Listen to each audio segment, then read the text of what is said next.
Pembicara neti kita kali ini adalah seorang pria yang gemar mendaki gunung dan berpetualang. Beliau mulai membangun bisnis Tiens ketika masih menjadi mahasiswa jurusan Teknik Geologi ITB. Dengan tekad dan semangat kuat dalam menjalankan bisnis ini, beliau mencapai bintang 8 hanya dalam waktu 1,5 tahun. Beliau juga berhasil mendapatkan reward mercy gratis sebelum sidang kelulusan dari ITB di saat usianya belum genap 25 tahun. Meskipun Tiens merupakan bisnis network marketing pertamanya, beliau terus mau belajar dan berjuang hingga mencapai peringkat Gold Lion di usia yang relatif muda. Saat ini beliau telah berada di kehidupan yang diimpikannya dan mencapai peringkat Diamond serta mendapatkan seluruh reward dari Tiens. Selain itu dari bisnis ini, beliau juga bisa traveling di lebih dari 200 kota di 30 negara di dunia. Dan tak lupa menikmati pula kegemarannya mendaki gunung dan menyelam. Sesuai motonya, aspire to climb as high as you can dream. Bagaimana proses perjalanan beliau menjalankan bisnis Tiens? Mari kita belajar dari Ruli Wahyudi. Nah sekarang di awal saya mau bahas hal terpenting dulu. Hal terpenting di bisnis ini kembali yang di 7 langkah, itu impian dan sikap. Itu menentukan 95% sukses atau tidaknya Bapak Ibu teman-teman di bisnis ini. Kalau orang yang tepat di bisnis ini, saya udah analisa dari belasan tahun saya menjalankan bisnis ini, tandanya tuh 2. Yang pertama, dia punya impian yang kuat. Yang kedua, dia mau belajar. Itu udah cukup untuk menjadi orang yang tepat. Jadi impian kuat. Kalau orang impian kuat, ibaratnya dia bahan bakarnya nggak habis-habis Bapak Ibu. Semangatnya nggak turun, ya turun naik tapi tetap terjaga. Dia tetap bergerak. Kenapa? Karena impiannya kuat. Kalau orang impiannya kuat, dia punya masalah besar, itu jadi kecil, jadi sedang. Masalah sedang dibikin kecil, masalah kecil dibikin hilang. Tapi kalau orang nggak punya impian yang kuat, masalah menengah dibikin besar, masalah kecil dibikin sedang, nggak ada masalah, dia ada-adain masalahnya, Bapak Ibu. Beneran Bapak Ibu. Kenapa? Karena ya tadi, impiannya nggak kuat. Jadi fokus ke hal-hal yang nggak terlalu penting. Banyak grup saya bilang yang ya gitulah hal-hal nggak penting. Misalnya Pak, saya pikir-pikir setelah lama upline saya mulutnya bau loh Pak gitu. Karena maksudnya itu kan nggak penting gitu Bapak Ibu ya. Nah, jadi maksudnya kita tuh fokus ke hal-hal yang memang bisa membuat bisnis kita besar gitu. Nggak usah dipikirin hal-hal yang nggak penting. Nah, jadi kembali lagi perkuat impian Bapak Ibu, perkuat pondasinya. Yang pasti kalau Anda punya impian kuat, itu menjiwai semua hal yang Anda lakuin di bisnis ini. Baik itu bikin daftar nama, baik itu buat janji, baik itu prestasi, dan seterusnya, itu dijiwai karena impiannya kuat, Bapak Ibu. Saya di bisnis ini, saya lebih melihat orang-orang yang punya impian kuat dan mau bekerja keras, itu jauh lebih besar kemungkinan berhasilnya daripada orang-orang yang pintar yang kurang action, Bapak Ibu. Beneran. Karena seringkali di grup saya banyak ketemu calon orang yang saya pikir, oh ini bakal bagus nih. Tapi karena impiannya kurang kuat, ada aja kendalanya. Dan memang jadi kurang action gitu. Jadi balik lagi, materi hari ini teori. Tapi dasarnya, semua materi di One Vision, hampir semuanya, itu psikologi terapan. Psikologi terapan artinya kita akan bisa menguasai kalau kita lakuin. Terus menerus. Sama aja ginilah, belajar berenang. Anak-anak yang tinggalnya di pinggir kali, di pinggir sungai, di pinggir pantai, itu mereka nggak pernah kursus berenang, nggak pernah belajar les sama guru les berenang, tapi bisa berenang nggak kira-kira? Bisa, karena tiap hari nyemplung gitu. Dibandingin orang yang mungkin belajar les, tapi tiap hari baca teori, gaya dada itu begini, tangannya ngebuka, gaya bebas itu begini, tapi nggak nyemplung-nyemplung. Dihafalin aja tuh textbooknya, kira-kira bisa nggak berenang? Nggak bisa gitu. Nah itu simpelnya di bisnis ini. Yang penting kita ngelakuin aja Bapak Ibu. Jadi banyak orang kan kalau ketemu saya di beberapa kota, yang ditanyain tuh gitu. Pak apa sih rahasianya? Kunci suksesnya apa Pak? Pernah dengar istilah nggak? Jalan terpanjang menuju sukses adalah jalan pintas. Karena lewat jalan pintas nggak nyampe-nyampe Bapak Ibu. Jadi orang kan suka mikir pengen jalan pintasnya, pengen enaknya. Pengen instannya gitu. Padahal setiap orang pasti berproses. Saya pernah dengar cerita dari Panaga di Inggris, kan di sana lotre legar ya, undian. Ada orang itu kakak adik miskin dapat undian yang nilainya lumayan, mungkin miliaran. Dapat langsung kaya mendadak. Tapi setelah dapat undian itu, ternyata diselidiki kehidupannya 5 tahun, 10 tahun setelah dapat, itu malah lebih sengsara, lebih miskin daripada sebelum dapat, Bapak Ibu. Kenapa? Karena tadi, balik lagi, memang belum berproses. Soal sukses atau enggak, salah satu yang diukur di bisnis ini kan materi. Anda bisa besar, bonusnya besar, bisnisnya besar, otomatis kan bisnis bonusnya besar. Tapi balik lagi, di awal yang penting itu kita lewatin prosesnya dan kita punya mindset kaya. Seperti yang sering saya bahas gini. Kalau Bapak Ibu teman-teman masuk mall, yang kepikir apa? Masuk lobby mall, yang kepikir apa kira-kira? Makan, bener nggak? Apa coba? Biar suara masuk Netpi nih, apalagi? Nah, belanja, terus nonton dan lain-lain gitu kan. Sedikit yang berpikir begitu masuk lobby mall, saya bakal punya mall seperti ini. Dikit kan? Kenapa? Karena nggak nyampe mindsetnya. Alam bawah sadarnya nggak nyampe. Gitu. Nah, itu diturunkan sayangnya. Lewat DNA, lewat orang tua kita, lewat nenek moyang kita. Makanya di bis ini yang di awal perlu dibesar tuh impian dan sikap tadi. Sikap terhadap diri sendiri. Kita yakin nggak? Gini, Anda nggak pernah kepikiran bakal punya mall, ya kan? Ya, pasti sampai kapanpun nggak bakal punya mall gitu. Ngerti nggak maksudnya? Nah, tapi contoh nih, misalnya keluarga pengusaha kaya siapalah. Misalnya dia punya anak, punya cucu yang omsetnya udah triliunan mungkin usahanya. Mungkin nggak cucunya berpikir akan jadi karyawan gaji 10 jutaan. Kayaknya enggak. Dari kecil itu mereka udah mikir akan punya perusahaan, megang stasiun TV, dan lain-lain. Kenapa? Karena tadi udah turun dari DNA-nya. Nah, saya sempat cerita. Saya punya grup dulu di Jakarta. Waktu saya masih pakai Mercy yang dari Tiansi. Itu dia nyetirin saya di Jakarta. Pas dia nyetir, di jalur lambat terus. Sampai saya tepak, lu ngapain sih jalur lambat terus? Oh iya Pak, gue pikir motor katanya. Padahal ini kejadian loh. Padahal udah jelas itu setirnya bulat, ada lambang Mercy-nya, ada AC. Kan angin AC sama angin jalanan beda Bapak Ibu kan. Nah, tapi intinya Bapak Ibu, si orang ini, teman saya ini, kelamaan naik motor, alam bawah sadarnya tuh motor gitu. Jadi walaupun bawa Mercy, di pikiran dia tuh motor gitu. Makanya di bis ini yang menarik adalah kita belajar namanya afirmasi. Kita bahasa Sundanya fake it before you make it, ya. Jadi kita palsuin dulu sebelum nyampe beneran. Jadi walaupun Anda naik motor hari ini, detik ini Anda kendaraan sehari-hari motor, Anda afirmasiin itu adalah mobil. Afirmasiin setirnya bulat. Bahkan saya tantang Anda naik motor, Anda masuk tol. Ya kan? Pas sampai gerbang, set, ini nggak boleh Pak, ini motor, mobil Pak, Bapak aja nggak ngelihat gitu kan. Motor gitu kan, gitu. Nah, bercandanya kayak gitu.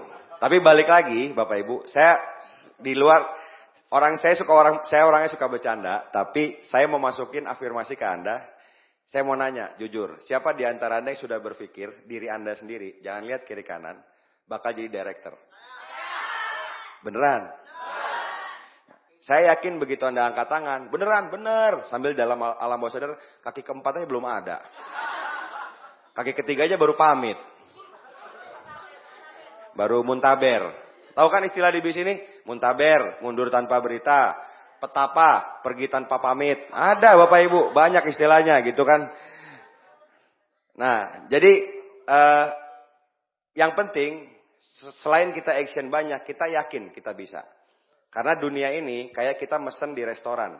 Kita mesen nasi goreng, datangnya nasi goreng. Nggak akan mesen nasi goreng, datangnya steak. Kecuali waitersnya salah gitu ya. Tapi intinya kalau kita mesen nasi goreng, datangnya nasi goreng. Sama aja, kalau kita berpikir kita jadi director, kita narik apa kira-kira? Kita narik God Lion, bener nggak? Punya 4 God Lion. Kita narik orang-orang yang akan jadi God Lion. Itu kan kayak mesen. Kalau saya sambungin ke agama saya itu kayak doa. Doa Allah buka jalan gitu.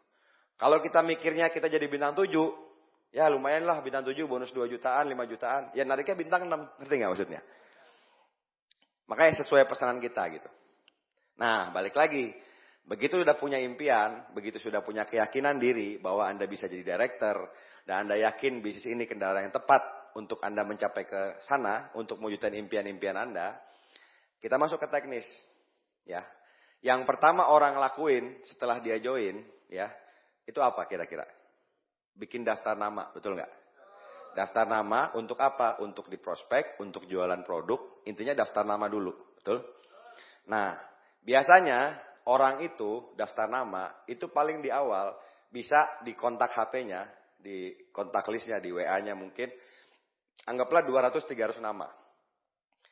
Nah, tapi kalau ada bergerak di bisnis ini, daftar nama itu udah pasti habis. Jadi bukan mungkin habis, tapi pasti habis. Karena ada juga yang namanya daftar nama basi.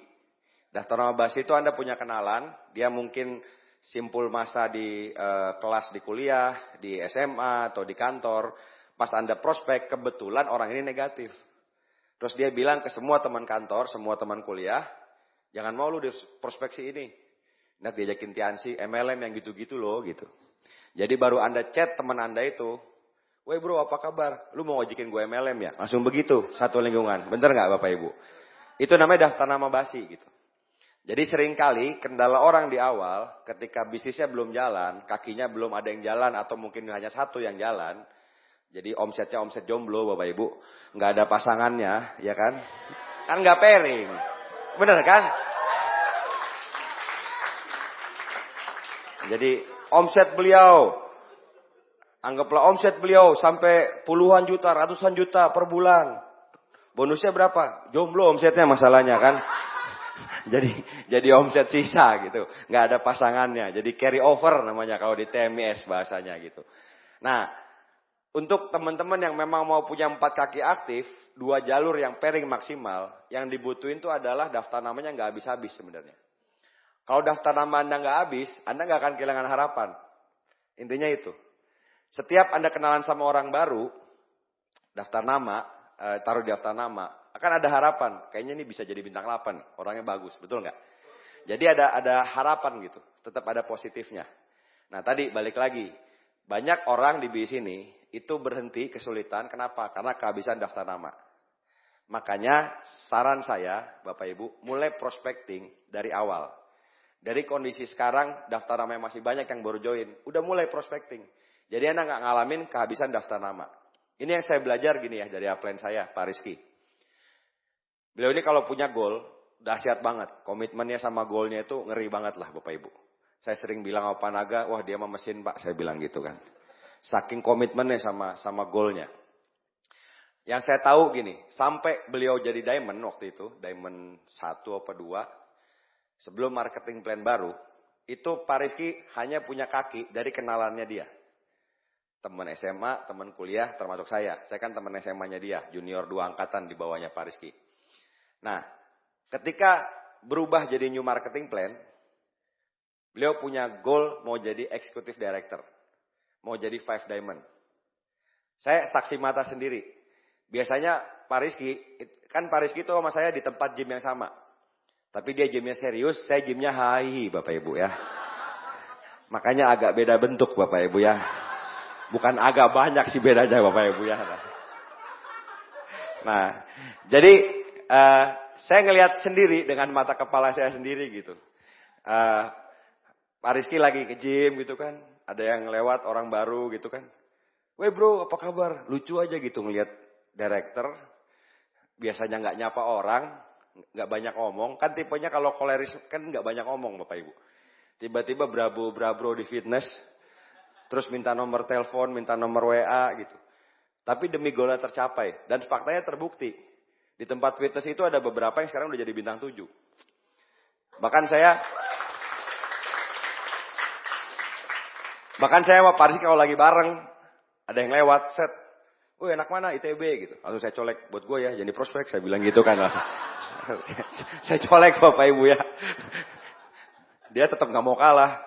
Ya cepet-cepetan aja follow up-nya. Sialan saya bilang gitu ya. Nah, jadi itu intinya gini. sekuat apa hasrat Anda untuk bisa berhasil di bisnis ini? Siapa yang memang benar-benar impiannya kuat dan memang punya hasrat untuk ngelakuin apapun yang halal tentunya untuk Anda berhasil di bisnis ini? Siapa kira-kira? Nah, kalau Anda udah bilang saya gitu, harusnya komit. Di bisnis ini sekali lagi, kita berhasil bukan dengan ngelakuin hal yang canggih.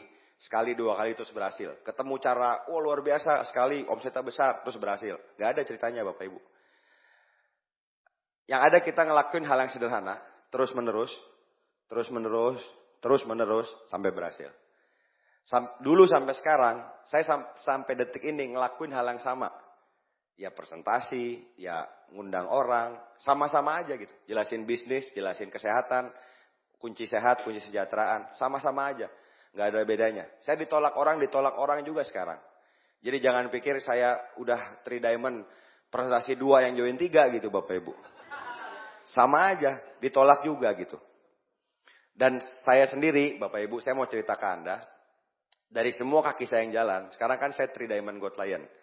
Berarti itu punya 7 kaki bintang 8. Yang bintang 8 ke atas, 7 kaki berbeda. Itu dari semua kaki itu Bapak Ibu. Yang sekarang aktif, yang orang yang saya kenal dulu cuma 1 Bapak Ibu.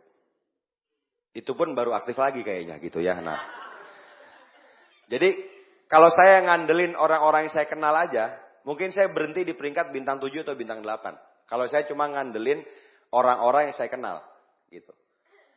Jadi intinya gini, kalimat saya nih ya, didengar baik-baik, jangan menggantungkan impian Anda, masa depan Anda sama orang-orang yang Anda kenal. Kan banyak orang mulai bisnis ini, terus ngeluhnya gimana? Teman-teman saya pada nggak mau, bener nggak? Geng saya pada nggak mau, saya diledekin, terus akhirnya down, akhirnya berhenti.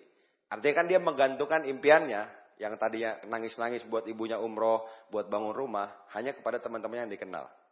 Kalau teman-teman yang dikenal nggak mau, ya cari yang nggak dikenal lah. Anda masuk mall, lebih banyak yang dikenal apa enggak? Lebih banyak yang nggak dikenal kan? Dan bisnis ini Bapak Ibu, kan dibilang, banyak yang bilang gitu, wah itu Pak bisnis cari-cari orang. Bapak Ibu, semua bisnis itu nyari orang, semua profesi. Anda jualan rumah, nyari orang yang beli, betul nggak? Jualan makanan, nyari orang yang beli. Dokter, nyari orang yang sakit, bener kan? Dokter hewan pun, Bapak Ibu, ya, dokter hewan nih ya, kan ada anjing sakit gitu kan? Kan pasti ada orangnya juga yang bawa, betul nggak? Kan nggak mungkin ditanya, anjing sakit apa anjing? Nggak mungkin Bapak Ibu ya. Nah, loh, ya kan semuanya tuh nyari orang sebenarnya gitu. Semua bisnis, semua profesi itu nyari orang. Orang kita kan makhluk sosial. Kita berhubungan sesama manusia gitu.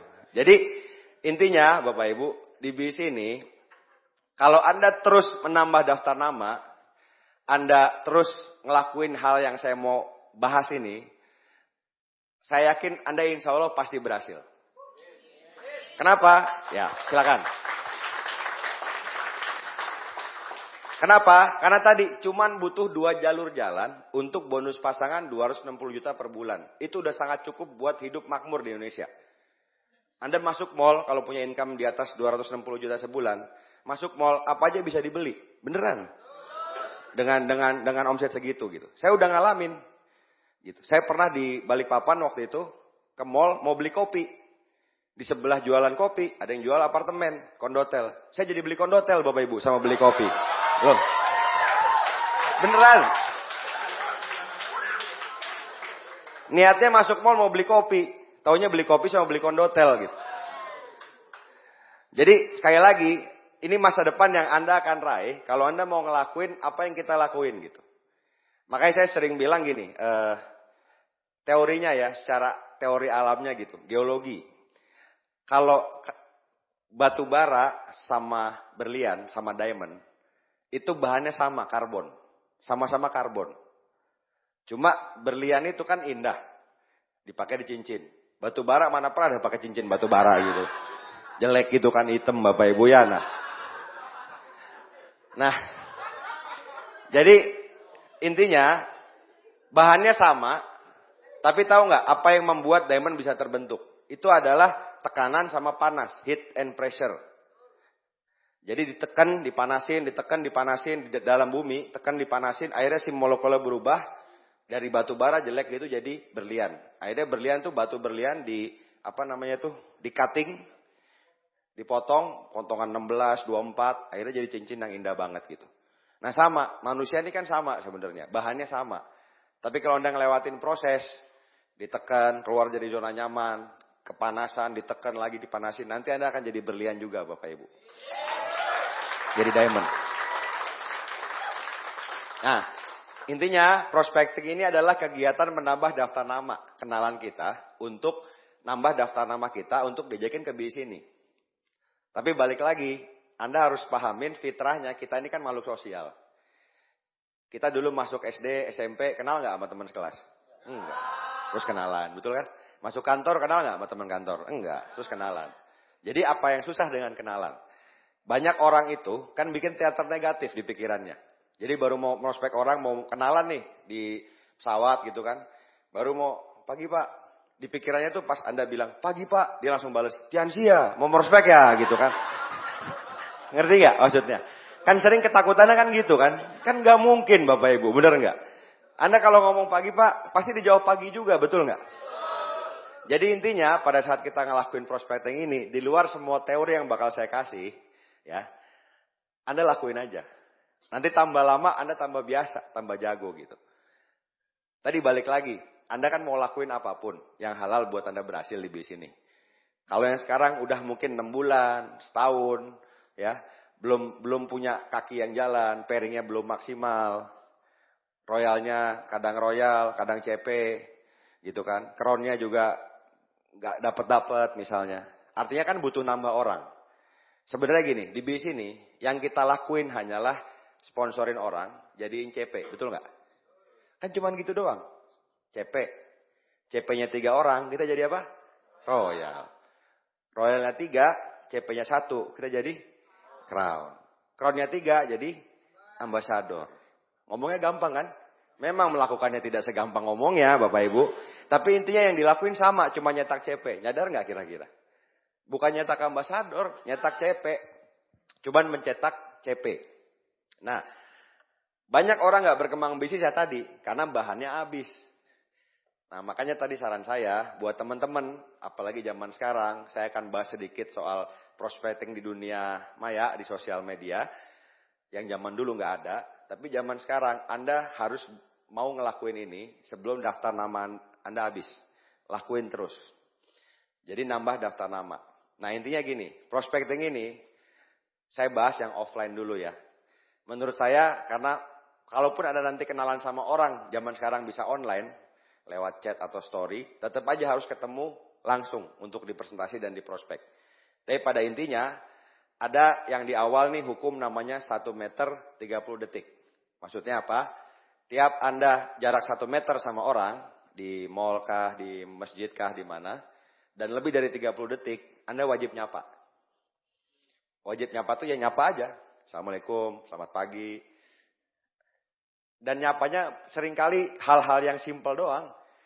Dan seringkali pertanyaan-pertanyaan bodoh gitu. Tapi dijawab juga biasanya. Saya pernah di lift dari lobby. Di bawahnya udah gak ada lantai lagi.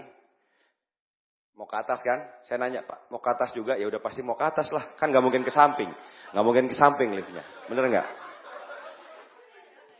Tapi dijawab juga, iya lantai berapa Pak? Lantai 2, saya pencetin. Itu kan udah ice breaking namanya. Jadi ice breaking itu namanya kita mecahin kebekuan. Sering gak Anda duaan sama orang di lift? Lantainya lumayan 5 lantai. Selama naik 5 lantai itu ada suasana kayak teng gitu. Ya kan? Krik-krik teng gitu. Selama nggak ada yang mecahin ice breaking itu, ya gitu aja. Sampai lantai 5 teng, sampai lantai 5 udah keluar gitu. Ngerti nggak maksudnya?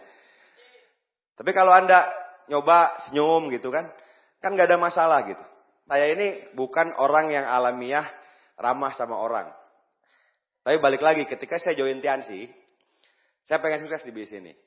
Saya akan ngelakuin apapun yang halal untuk saya berhasil di sini. Kalau emang harus ngelakuin prospecting, ya kenapa enggak? Gitu loh maksudnya. Kenapa tadi saya tanya ke Anda, mau nggak lakuin apapun yang halal buat berhasil? Gitu. Dan jangan jadikan personality itu jadi alasan. Kan ada yang udah banyak yang baca buku Personality Plus, betul? Ada sanguin, koleris, plekmatis, melankolis. Memang orang sanguin secara alamiah itu lebih gampang ice breakingnya. Ya kan? Tapi setiap personal itu ada kelemahannya. Sanguin itu sering ice breakingnya gampang, ngobrol ngalor ngidul, udah gitu pisah aja. Dapat gak nomor WA-nya? Oh iya lupa Pak, gitu kan. Jadi buat apa lu ngobrol selama itu gitu kan gitu. Jadi intinya Bapak Ibu, tiap personal itu ada kelemahan kelebihannya. Jangan jadiin alasan. Jangan Pak, saya kan plekmatis Pak, susah komunikasi sama orang, susah bisa luas tuh susah. Saya kan melankolis Pak, susah. Gini loh intinya, profesi kita distributor network marketing. Kita bakal mau jadi leader, mau jadi go client, director dan lain-lain. Kalau emang kita harus ngelakuin prospecting buat bisa punya kaki yang banyak dan berkembang, kita harus lakuin itu. Sama aja petinju. Petinju kerjaannya ngapain? Petinju. Sekarang saya tanya, petinju ada yang melankolis nggak? Ada. Apakah yang melankolis dia mau mukul diukur dulu berapa senti nih ya, gitu kan? Kan enggak juga. Atau yang sanguin petinjunya cuma mukulnya gini-gini. Kan enggak juga. Iya kan? Atau yang plekmatis mau mukul, aduh kasihan. Kan enggak juga. Nah, jadi maksud saya jangan bersembunyi di balik personality gitu loh. Nah, kita perbaikin yang kurang gitu. Tadi balik lagi, orang sanguin itu kan kelebihannya ice breakingnya jago. Tapi kelemahannya tahu nggak? Paling menonjol tuh kelemahannya apa? Susah inget nama, betul nggak? Saya dulu mempelajari, saya kerasain itu dan saya nyari kelemahan saya perbaikin gitu. Kan sering gitu orang sanguin tuh kalau presentasi, namanya siapa Pak? Butuh jelasin gini. Aduh, maaf Pak, tadi namanya siapa? Nanya kedua gitu kan. Masuk ke aset, ya Pak. Jadi kalau Bapak bangun aset, maaf Pak, namanya siapa? Ya kan? Orang sanguin tuh kan begitu. Nah makanya saya tuh mikir dulu, misalnya saya ketemu orang namanya siapa namanya Jono gitu. Ya, saya ingat Kopral Jono gitu misalnya. Saya masukin gitu kan. Saya masukin ke kepala saya, jadi saya nggak lupa namanya dia gitu. Jadi itu contoh. Orang yang melankolis cenderung susah. Tapi balik lagi. Kalau Anda emang harus lakuin itu, ice breaking itu, ya lakuin aja. Lama-lama ntar biasa. Percaya deh sama saya. Ya. Jadi masuk ke ice breaking dulu ya. Pokoknya Anda ice breaking itu bisa bahas apa aja. Contoh lagi jalan di Car Free Day, ketemu bapak-bapak Anda lihat orangnya gini, sikap mental kita, nih sebelum kelupaan ya. Ketika kita prospecting, itu kayak kita nyeleksi orang. Saya di sini, sikap mental saya dari awal, saya nyari orang bagus. Saya nyari leader. Saya nawarin peluang. Jadi jangan ada mental ngemis, ngerti nggak? Jangan ada dalam waktu itu ngemis, maksudnya ayo dong join, jangan gitu Bapak Ibu. Kita nawarin peluang. Kalau Anda buka perusahaan, buka rumah makan aja deh. Nyari manajer, diseleksi, diwawancara atau asal nyomot di jalan? Diseleksi. Sama aja di bisnis ini Bapak Ibu. Jadi kalau saya prospecting orang, ngobrol bentar, saya rasa orangnya kurang oke, ya saya tinggalin. Ngerti nggak maksudnya? Jadi saya emang nyari orang yang menurut saya bagus. Gitu. Prospeknya juga milih-milih. Artinya karena saya ini nawarin peluang gitu. Sikap mentalnya kayak gitu. Jadi balik lagi ketika Anda ice breaking, bebas bahas apa aja. Kalau bisa bahas yang positif. Wah udara cerah ya gitu. Nggak usah bahas politik menurut saya. Karena seringkali berseberangan jadi nggak bagus nanti jadinya. Si ngobrolnya tuh jadi nggak enak gitu. Bahas udaranya cerah ya. Atau apa, jangan bahas yang negatif. Aduh BBM naik ya gitu. Maksudnya itu arahnya nanti ke negatif. Ngerti nggak maksudnya? Jadi bahasnya hal-hal positif. Nah terus apa yang Anda bahas itu namanya FOR. Ada form teorinya. FOR itu family, occupation, recreation, hobi. Orang itu dibahasin keluarga, occupation, kerjaan sama hobi itu pasti happy. Biasanya begitu. Bukan pasti sih, mayoritas. Misalnya ngobrol nih, saya di pesawat. Balik lagi, pembukaannya pertanyaan blow-on-blow-onan aja. Misalnya Bandung ke Surabaya. Pesawatnya take off. Pak, ke Surabaya Pak. Kan udah pasti. Bener nggak? Masa mau terjun payung di tengah jalan? Tapi kan dia jawab juga pasti sama dia kan. Surabaya Pak? Iya Surabaya.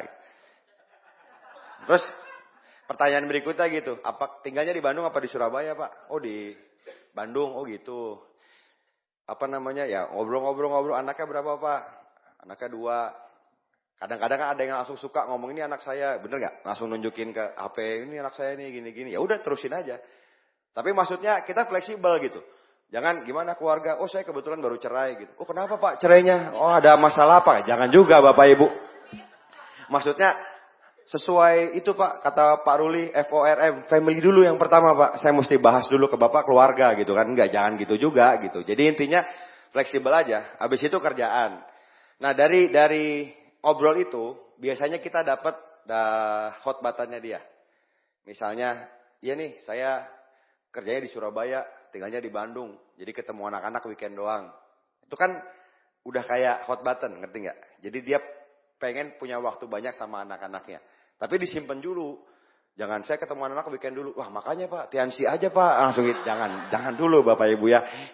Kalem gitu ya, kalem. Jadi bahasa Sundanya gitu, kalem lah, santuy dulu gitu ya. Nah, jadi itu message-nya ditangkap dulu. Oh iya gitu. Terus kerjaan. Kerja di mana Pak? Saya udah kerja di perusahaan A. Udah berapa tahun? 15 tahunan. Intinya kalau prospek itu kita banyak dengerin aja. Biar dia ngomong aja.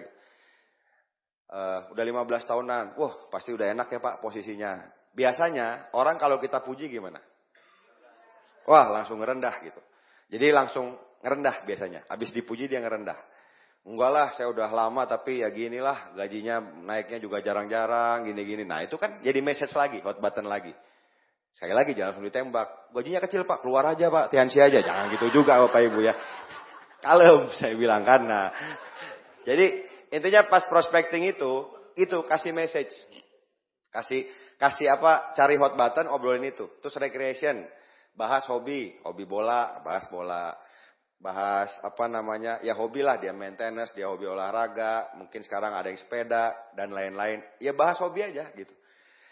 Cuman kalau Anda nggak ngerti, jangan pura-pura ngerti gitu Bapak Ibu ya. Terus Anda benar-benar dengerin gitu ya.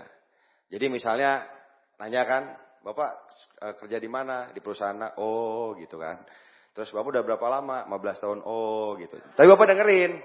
Jangan pas dia nanya, kalau Bapak namanya siapa? Oh gitu kan. Ya, jangan juga Bapak Ibu. Nah, maksud saya tuh gitu. Anda tuh beneran dengerin dan didengerin beneran. Jangan teorinya tapi nggak didengerin gitu loh. Nah jadi recreation itu bahas misalnya hobi bola. Kalau Anda ngerti bola yang ngobrol nggak apa-apa. Klubnya Barcelona lah, Real Madrid lah, AC Milan lah, bahas aja gitu. Tapi kalau misalnya nggak ngerti jangan pura-pura ngerti gitu. Nanti jadi nggak nyambung juga, ngerti nggak maksudnya? Nah terus abis itu jadi intinya gini, prospecting itu kalau saya rasa waktunya cukup bisa aja langsung dipresentasi, bisa. Misalnya di kereta yang 5 jam, 4 jam, di pesawat yang di atas 3 jam, bisa. Saya pernah berapa kali prospecting langsung saya presentasi. Dan ada yang langsung join, alhamdulillah gitu. Ada yang langsung kejual produk juga. Tapi kalau waktunya singkat, itu kasih message. Zaman sekarang mungkin udah jarang orang bikin kartu nama, tapi saya nggak tahu ya konsultasi ke upline Anda. Cuman zaman sekarang kan langsung tukeran WA, langsung tukeran line, atau buat yang anak milenial, langsung IG, ya kan? Langsung Instagram, tukeran itunya gitu. Jadi balik lagi, untuk nambah daftar nama ini, itu fleksibel. Jangan tergantung teori, dan pesan saya sekali lagi, saya ulang lagi, lakuin aja. Nanti lama-lama setiap orang akan ada gayanya sendiri-sendiri gitu. Ya. Nah, terus habis FORM, kasih message. Message paling gampang kalau saya gini, Pak, jadi saya ngobrol sama dia, anggaplah 5 menit, 10 menit, 15 menit. Kan ada yang saya tangkap, nih orang ceria, nih orang pinter, bener nggak? Nih orangnya positif gitu. Nah, message saya gini, Pak, tadi saya ngobrol bentar sama Bapak, saya ngeliat Bapak orangnya positif banget loh Pak. Saya kebetulan lagi buka proyek Pak, kita bangun kerjasama perusahaan asing. Saya nyari orang-orang positif kayak Bapak Pak. Kira-kira terbuka nggak buat peluang? Kalau emang terbuka, ini WA saya Pak, kita tukeran WA, kapan-kapan kalau saya butuh saya kontak boleh ya Pak. Kalau kasihnya kayak gitu kan postur, ngerti nggak? Nah, kembali ke kitanya juga. Jadi saya mau bahas di awal citra diri tadi. Soal afirmasi itu citra diri. Anda ngelihat bis ini itu seperti apa? Kalau Anda anggapnya gini, bisnis apa mas? Ya kecil-kecilan lah pak gitu. Kan sering kayak gitu kan, iya pak kecil-kecilan. Orangnya cenderung ngapain gue diajak bisnis kecil-kecilan gitu, ngerti nggak? Termasuk kalaupun orangnya langsung nebak, MLM ya gitu. Seringkali orang nanya ini MLM ya, itu orang bukan terlalu negatif. Bisa aja dia nanya, ngerti nggak maksudnya? Jadi bisa aja kan saya sering gitu Bapak Ibu. Orangnya nanya, ini MLM ya? Oh iya Pak, kebetulan saya di Tiansi. Saya langsung kayak gituin. Oh Tiansi saya udah tahu tuh, gini. Wah, Bapak udah tahu Tiansi. Saya nyari orang kayak Bapak Pak. Marketing plannya berubah sekarang. Saya nyari orang-orang udah tahu Tiansi Pak. Bingung kan mau ngomong apa dia, ngerti nggak maksudnya? Ngerti nggak maksudnya? Itu kan dia kayak nge-kick saya, tapi saya lebih pede. Akhirnya bingung juga dia ngomong apa. Tapi kalau Anda, ini MLM ya? Tiansi, oh saya udah tahu. Oh ya udah Pak, emang kecil-kecilan Pak. Waalaikumsalam gitu kan. Nah, kan Anda kalah, ngerti nggak? Jadi tergantung citra diri kita, tergantung PD-nya kita. Jadi saya kan udah ngelakuin ini belasan tahun. Makanya saya disuruh bahas topik ini lagi gitu. Sering banget Bapak Ibu, saya tuh nggak niat sebenarnya. Tapi karena sudah jadi habit, makanya saya saranin ke Anda sekali lagi lakuin aja. Nanti jadi habit. Habit itu kebiasaan. Kebiasaan itu sama dengan Anda perangkat sekolah, kantor, kuliah, lupa nggak gosok gigi. Sampai kuliah, sampai kampus, baru ingat, aduh belum gosok gigi. Nggak enak nggak rasanya? Nggak enak. Langsung ada yang nyelip nggak ya? Nyari kaca mungkin, nyari WC untuk melihat gigi Anda bersih nggak. Karena udah jadi habit. Jadi kalau prospecting ini Anda nggak lakuin seminggu, biasa aja, berarti belum jadi habit. Paham nggak? Tapi kalau udah 2 hari nggak prospecting, ada yang gatal-gatal. Kenapa nih gatal-gatal? Oh iya belum prospecting. Nah itu udah jadi habit gitu. Ngerti nggak maksudnya? Gitu. Saya lagi tadi, kita berhasil di sini bukan dengan ngelakuin hal besar sekali terus berhasil. Ngelakuin hal kecil terus menerus sampai berhasil. Dan seringkali saya percaya ini gini. Kita berdoa. Anda menjalankan bisnis ini, bekerja keras dan berdoa. Ya Allah saya pengen dapat kaki bintang 8 aktif. Saya pengen dapat orang jadi crown di bawah saya. Seringkali Tuhan udah jawab doa Anda. Anda lagi naik pesawat ke Jakarta, itu dikasih orangnya di sebelah Anda naik pesawat. Itu kalau Anda prospekin jadi bintang 8 tuh setahun. Tapi Anda nggak prospekin, ngerti nggak maksudnya? Jadi saya mikirnya selalu gitu, mikir positifnya. Jadi sebenarnya kita udah dikasih rezeki di sekitar kita nih. Dan enaknya bisnis ini kan nggak terbatas siapa aja. Makanya balik lagi lakuin terus, nanti lama-lama PD-nya muncul gitu. Saya waktu itu ke Lampung, pas kebetulan ke Lampung juga naik Sriwijaya. Ini saya cerita sama Anda waktu itu. Jadi saya di airport nunggu pesawat sekitar sejam lagi. Sebelah saya bawa bapak. Saya lagi mainan HP. Mau kemana mas? Saya sering kali kalau lagi malas ngobrol panjang, karena saya PD-nya udah mentok gitu ya soal Tiansi. Saya langsung ngomong, saya mau ke Lampung pak, vision seminar. Dari Tiansi One Vision. Oh gitu, Tiansi itu apa mas? Ada yang nggak tahu juga, masih banyak. Beneran, masih banyak yang nggak tahu. Ini pak yang produk-produk buat suplemen, tapi bisa buat kendala kesehatan, asam urat, kolesterol. Wah, saya kebetulan ada tuh asam urat, boleh tahu nggak? Akhirnya saya presentasi, cuman produk doang. Asli cuma produk doang, saya cuma jelasin ini pak buat asam urat, pembersihnya ini. Terus dia bilang, boleh deh mas, ini saya kasih ya, mama dipanggil istrinya. Ini ada yang bagus nih, produk. Saya jelasin lagi ke istrinya. Dia langsung ngasih 3 juta Bapak Ibu. Di situ. Langsung ngasih cash 3 juta. Saya bilang, Pak saya nggak bawa loh produknya Pak. Iya nggak apa-apa mas, saya percaya aja kok gitu. Tadi balik lagi, karena kalau kita pede, orang tuh jadi kepengaruh juga, ngerti nggak maksudnya? Bukan sombong ya, pede tapinya gitu. Sama bis kita, sama produk kita. Orang yang ngasih 3 juta, saya beli di stokis. Sini Lampung, di Pak Dedi, saya gojekin ke orang nginep di hotel, di Aston waktu itu. Ini beneran kejadian gitu. Cuma sebentar, ngobrol sebentar, bisa omset CP gitu kan. 3.000 PV. 2.600 PV. Jadi balik lagi, kalau orang bilang, wah susah pak ngejar omsetnya. Selama dia ngelakuin hal-hal basic, salah satunya prospecting, itu pasti bisa kekejar target-targetnya. Mau Royal, mau Crown, mau nanti ada Live, ada Thailand, Prancis. Kalau Anda lakuin, itu bisnis Anda jalan pastinya. Belum lagi kalau Anda duplikasiin ke grup. Kan di bisnis ini kan teorinya gitu, belajar, lakuin, ajarin. Bener nggak? Belajar, lakukan, ajarkan. Belajar, lakukan, ajarkan. Jadi jangan belajar, ajarkan, tapi nggak ngelakuin. Gitu. Tapi juga jangan belajar, ngelakuin, tapi nggak ngajarin. Di bisnis ini kan kita bangun distributor, kita membuat leader-leader juga nanti di bawah kita gitu. Makanya saya happy banget ada orang-orang yang jauh lebih hebat mungkin dari saya dalam beberapa hal, ada di grup saya gitu. Di Bandung perkembangannya luar biasa gitu. Ada Pak Julian tuh dahsyat banget. Umurnya belum 30, income sudah ratusan juta. Di grupnya yang income ratusan juta, itu mungkin sudah belasan sampai puluhan orang Bapak Ibu.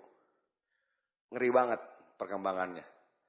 Dan balik lagi, sekarang wah itu luar biasa lah perkembangan bisnis ini. Jadi balik lagi, kalau Bapak Ibu mau sukses, dan kebetulan pada saat awal Anda ngejain bisnis ini, dari orang-orang yang Anda kenal, dari daftar nama Anda udah keburu habis, terus belum ada kaki yang aktif, yang kenceng, ya harus prospecting memang. Bener nggak? Jadi emang harus ngelakuin itu gitu, prospecting. Nah saya cerita dikit. Dalam proses saya menjalankan bisnis ini, dari dulu sampai sekarang, saya tuh belajar gitu soal prospecting dan lama-lama jadi ahli, jadi ngelakuin itu jadi apa ya? Jadi kayak udah kebiasaan, saya udah nge-branding diri saya tuh Tiansi. Ke semua lingkungan saya, saudara, teman SMA, teman kuliah, saya nge-branding diri saya gitu. Kalau lebaran, acara keluarga, itu saudara sepupu saya kan banyak. Yang ibu-ibunya itu saya kumpulin. Sini sepupu kan rata-rata seumuran. Ngapain lu? Sini gue mau dewa pembalut, saya bilang. Awalnya ada yang ketawa. Wih, masa cowok dewa pembalut? Ini kan edukasi, saya bilang. Akhirnya saya demoin, ada yang belanja, sampai sekarang ada yang rutin belanja. Paham ya maksudnya Bapak Ibu ya? Jadi sebenarnya kalau kita branding ke teman-teman kita pede Tiansi, dan banyak orang ngakuin produk Tiansi ini luar biasa. Sampai detik ini bahkan, orang-orang yang sudah tidak aktif, bahkan yang sudah pindah MLM, tapi hubungannya baik sama saya, masih mesen produk ke saya. Anaknya sakit, mesen kalsium anak. Anaknya kurang nafsu makan, mesen zinc. Padahal udah di MLM lain gitu. Tapi masih mesen gitu. Jadi balik lagi, saya tuh nge-branding diri saya tuh Tiansi. Dan saya pede sama bisnis ini gitu. Jadi apa aja bisa jadi prospecting buat saya. Saya lagi ganti ban. Pernah, mobilnya kan diangkat. Ada bapak-bapak nyamperin, "Oh Mas, mobilnya bagus ya." "Oh iya Pak, saya suka jalan-jalan soalnya ke gunung. Soal waktunya bebas." "Wah bisnisnya apa Mas?" "Jualan teh," saya bilang gitu. Saya kadang-kadang masuknya iseng aja dari mana aja, ngerti gak maksudnya? Tergantung mood saya aja, bisa masuk dari bisnis, tergantung apa, jualan teh. "Teh apa Mas?" "Oh teh Bapak kan ngerokok Pak, ini tehnya anti toksin gini." Saya jelasin teh aja. "Oh gitu, gak mahal Mas, murah Mas, Pak cuma 150.000. Saya naikin aja harganya kan, satu box. "Bawa gak?" "Oh kebetulan bawa Pak di mobil." Padahal bawa terus emang Bapak Ibu ya. Nah, akhirnya kejual teh satu gitu. Itu kan prospecting juga. Jual produk, nanti dapat nomor WA, dari situ mungkin bisa jadi kaki aktif juga gitu. Jadi balik lagi, kalau saya pribadi tadi fleksibel aja. Tergantung mood. Jadi nggak harus message itu saya mau bangun bisnis besar Pak, cari jalur distribusi. Yang nggak kayak gitu juga gitu. Nggak harus kayak gitu. Sering kali saya gitu. Kalau orangnya langsung saya jualan obat Cina Pak. "Apaan?" "Obatnya Tiansi Pak. Ini gini.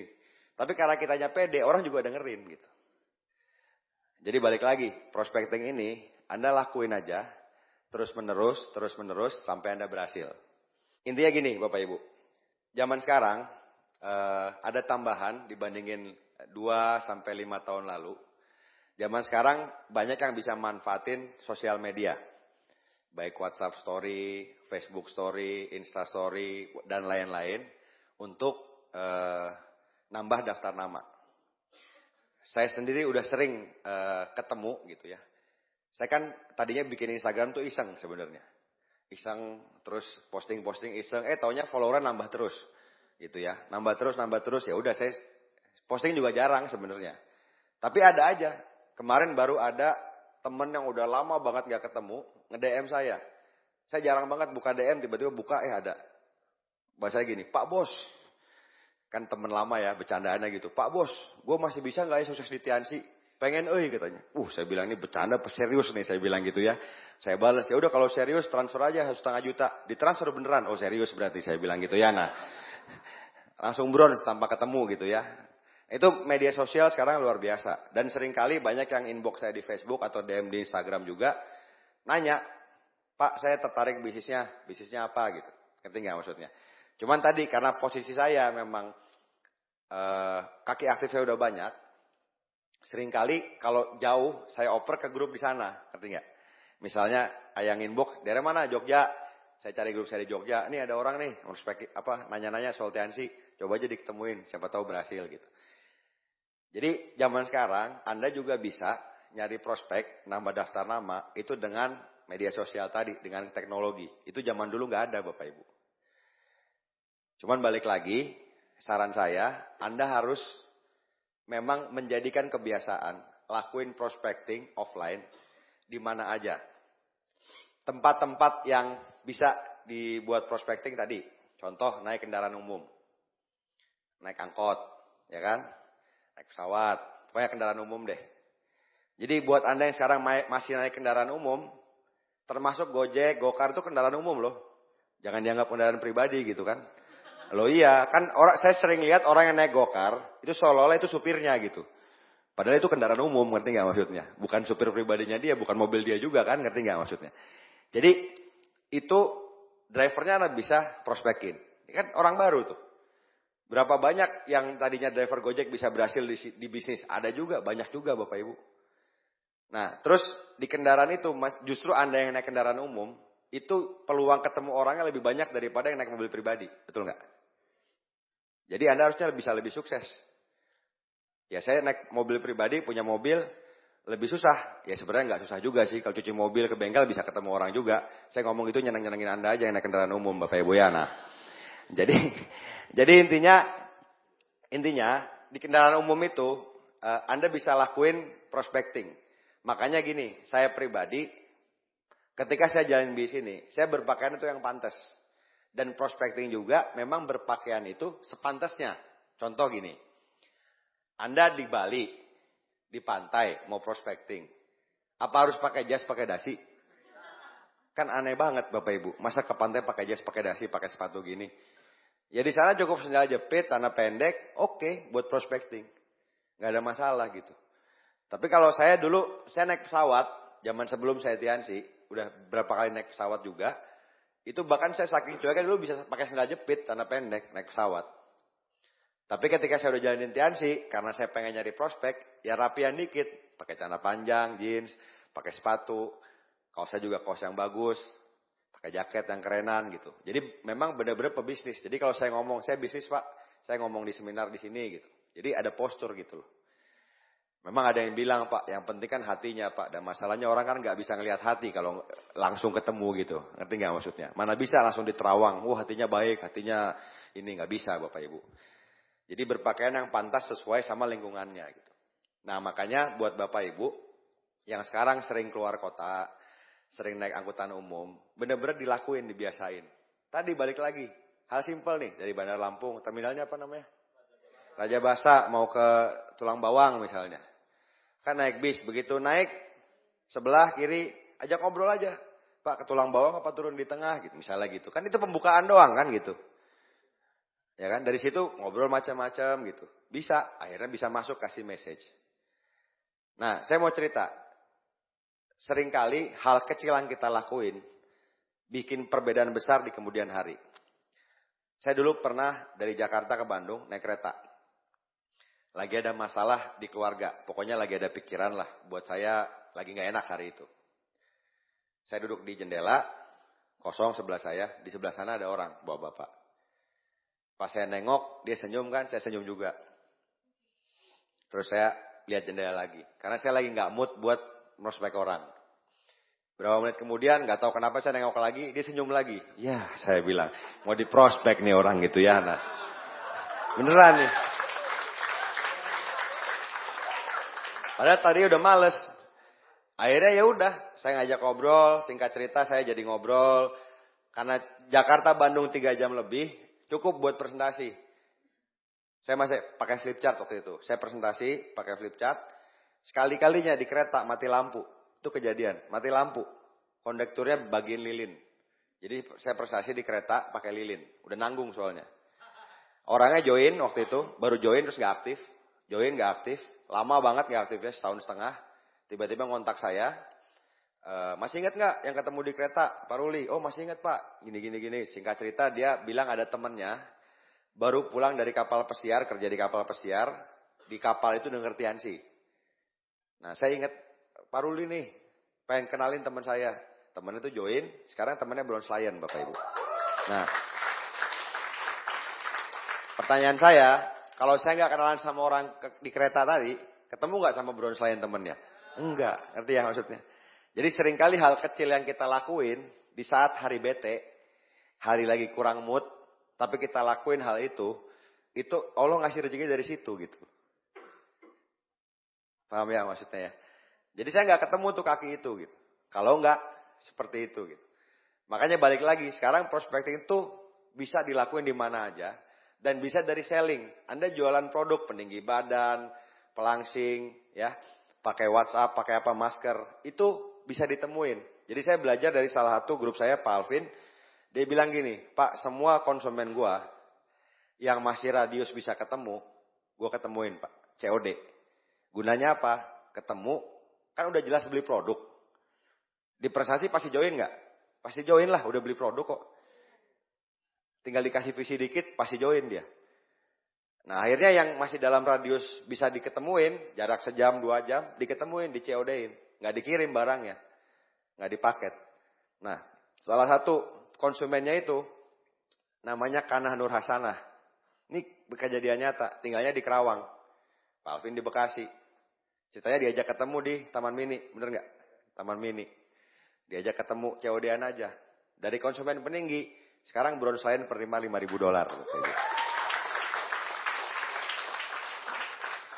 Jadi tadi, kita tuh harus ngelakuin lebih dari orang rata-rata lakuin, termasuk di bis ini. Kita ngelakuin lebih dari distributor lain lakuin, kita akan dapat lebih. Gitu. Saya tidak pernah terintimidasi sama orang-orang yang cepat dan berhasil di bis ini. Ada orang director cepat, bintang 8 cepat. Saya nggak pernah terintimidasi. Kenapa? Karena kalau saya bekerja sekeras dia, saya belajar sekeras dia, saya akan secepat dia juga gitu. Mikirnya gitu aja, simple. Orang yang dilakuin sama kok, yang dijual sama. Kecuali ada cara-cara curang atau apa gimana, ya enggak, yang dilakuin sama aja. 7 langkah, 3 prinsip dasar, 7 kebiasaan, itu aja. 773 itu. Nggak ada yang rumit sama sekali gitu, Bapak Ibu. Nah, balik lagi, kalau Anda udah ngelakuin, jadi target saya hari ini, saya nggak akan bahas banyak teori. Saya cuma ceritain ke Anda, sadarlah bahwa banyak orang punya bisnis besar, itu karena prospecting. Karena dia ketemu kaki dari orang yang tidak dikenal sebelumnya. Kalau ngandelin orang yang dikenal, banyak orang bisnisnya nggak gede-gede gitu. Ya tapi belum tentu semua ya, nggak semua orang temennya negatif semua. Ada juga yang kaki-kaki langsungnya temennya langsung ada. Gitu. Nah, saya juga pernah lagi waktu itu ke Bengkulu. Saya kurang tidur, sampai airport itu pesawat pagi, jadi sampai airport jam 6 pagi. Habis subuh berangkat, sampai airport jam 6, saya pengen tidur di lounge. Lounge itu kalau pakai kredit card, bisa cuma Rp1.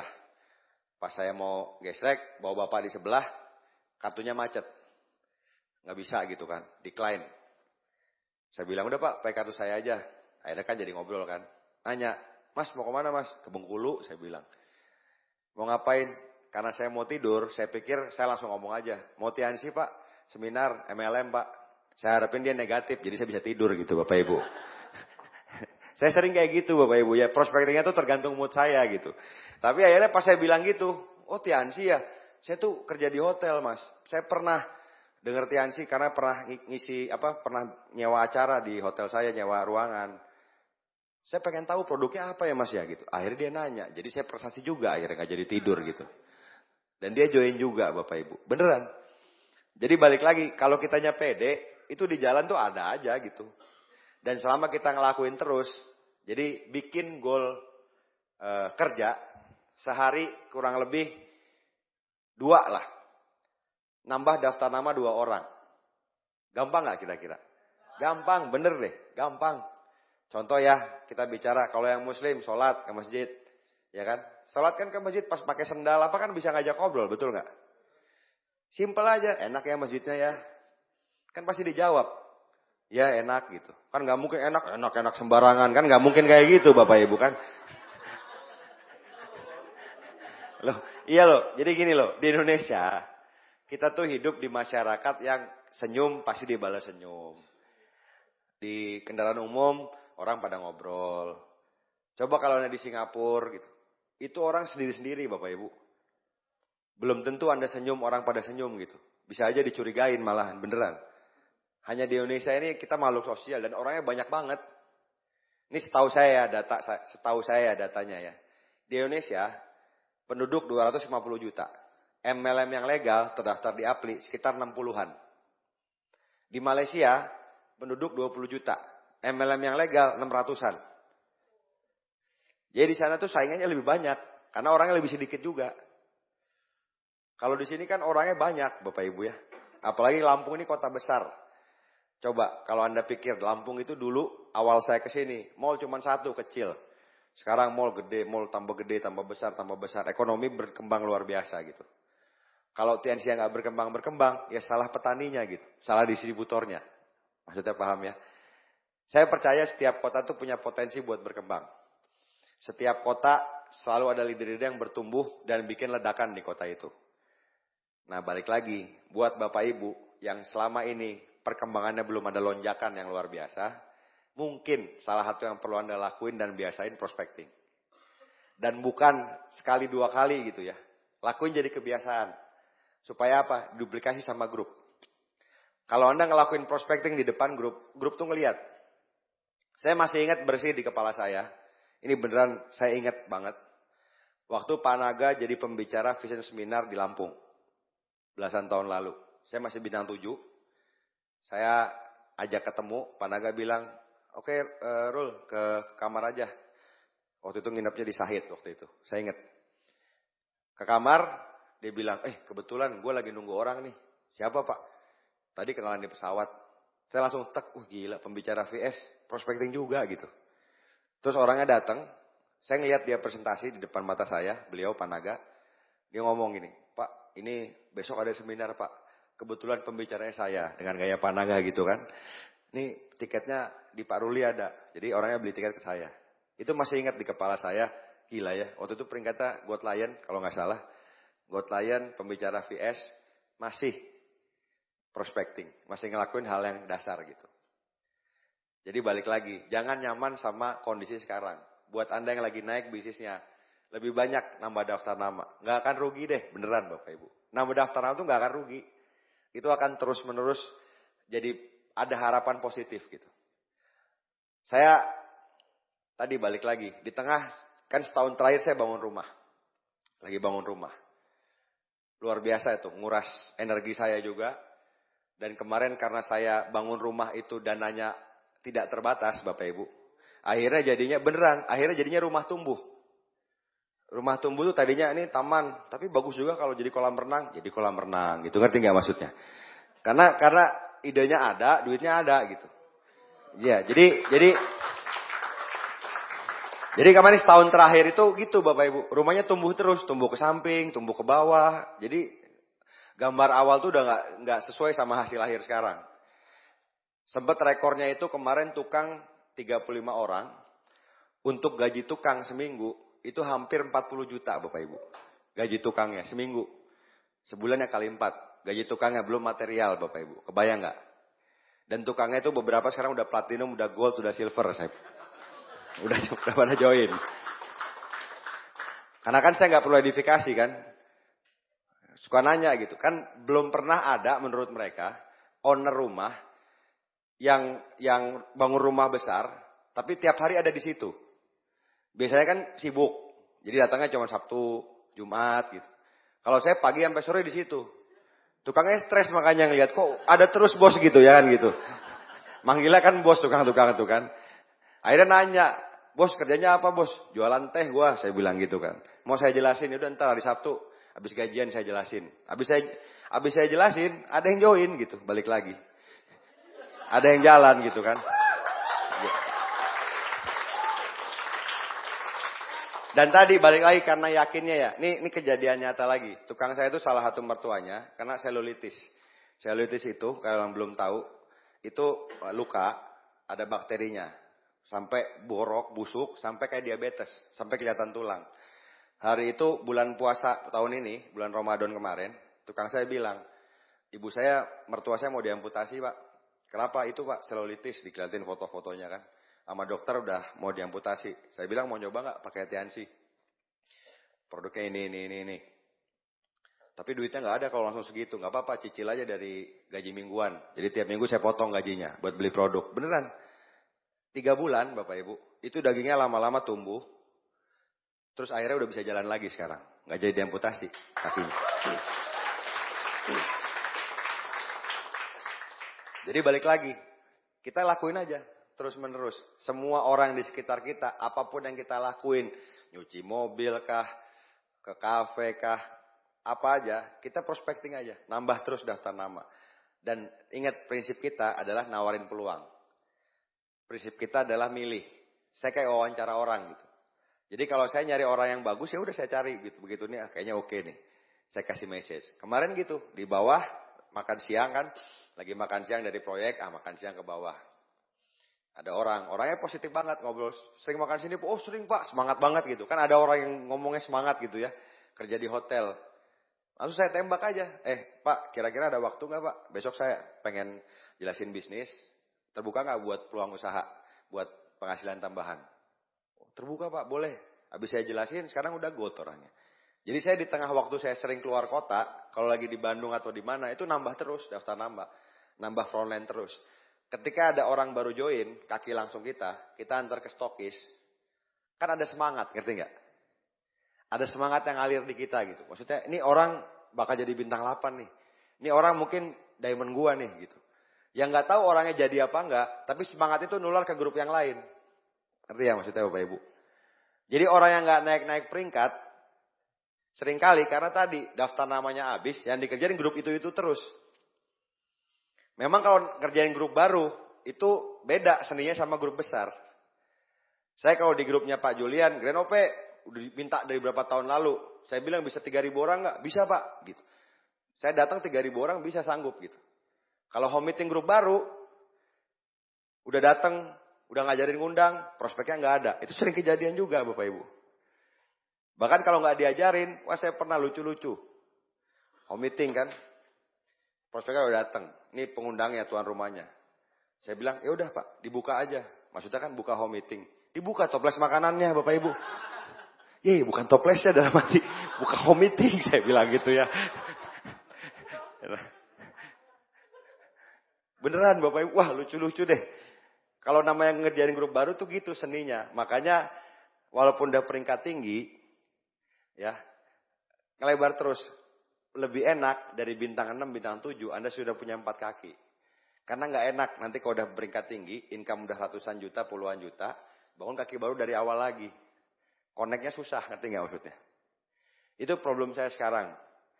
Gini, prospek orang. Gajinya ratusan ribu. Ngerti nggak maksudnya?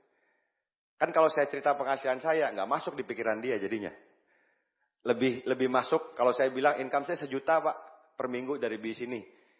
4 juta sebulan. Lumayan 4 juta sebulan. Lebih masuk ke pikirannya, ngerti nggak? Daripada saya ngomong ratusan juta per minggu. Nggak masuk pasti pikirannya gitu. Jadi itu problem saya sekarang. Kalau prospek orang, saya mesti diem-diem. Maksudnya nggak terlalu ngomong hasil gitu. Jadi balik lagi buat Bapak Ibu, ayolah lakuin aja. Yang udah bintang 6, bintang 7, bintang 8, bronze lion, silver lion udah cukup lama.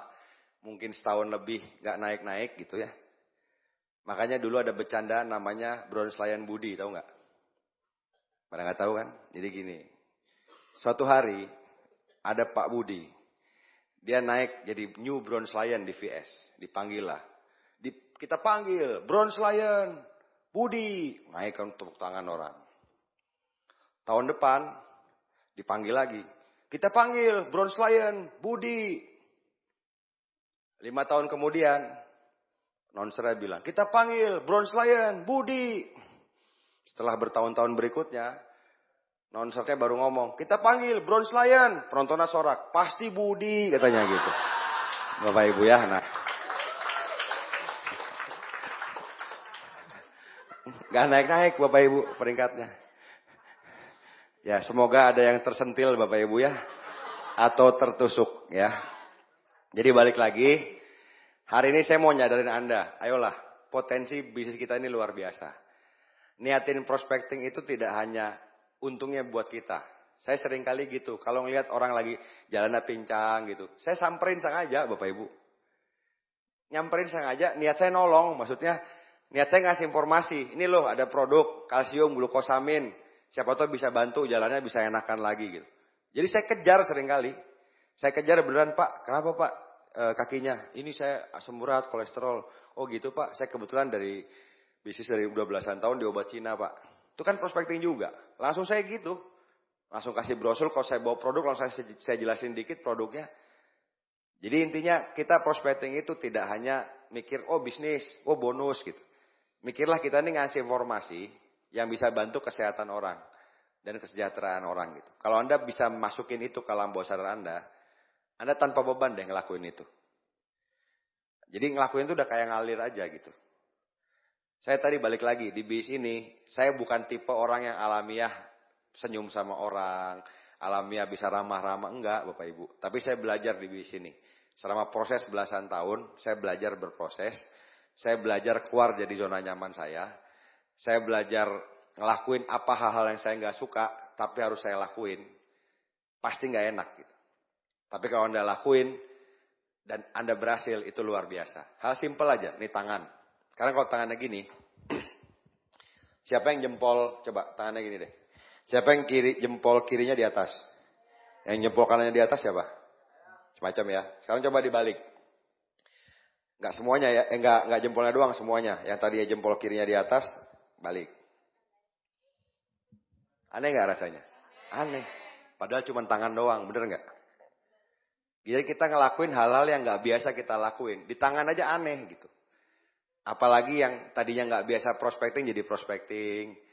Tapi sekali lagi, kalau emang itu Anda perlu lakuin buat Anda berhasil, kan tadi mau lakuin apapun. Ya lakuin aja. Just do it. Lakuin aja. Jangan terlalu banyak mikir. Tambah lama tambah jago. Dan seringkali Allah tuh menjawab doa-doa Anda sebenarnya.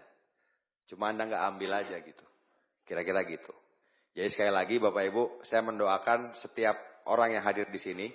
Dan setiap orang yang mendengarkan mungkin nanti rekaman ini. Anda lakuin aja. Berdoalah supaya Allah membuat kita kuat. Sama aja gini, Anda seorang petinju, dia nggak mungkin berdoa, ya Tuhan semoga selama saya naik ring, saya nggak kepukul sama sekali. 12 ronde. Mungkin nggak? Nggak mungkin. Di ring pasti kepukul. Jadi doanya, ya Allah selama saya di ring, kuatin saya. Kuatkan saya. Kalau saya harus kepukul, bikin saya tahan. Terpukul. Kalaupun saya harus jatuh, bikin saya bangkit lagi. Kalaupun saya harus jatuh, bikin saya bangkit lagi. Kalaupun saya harus jatuh, bikin saya bangkit lagi. Gitu aja simpelnya. Ada komik zaman dulu yang pernah saya ceritain juga di rekaman saya di Netpi.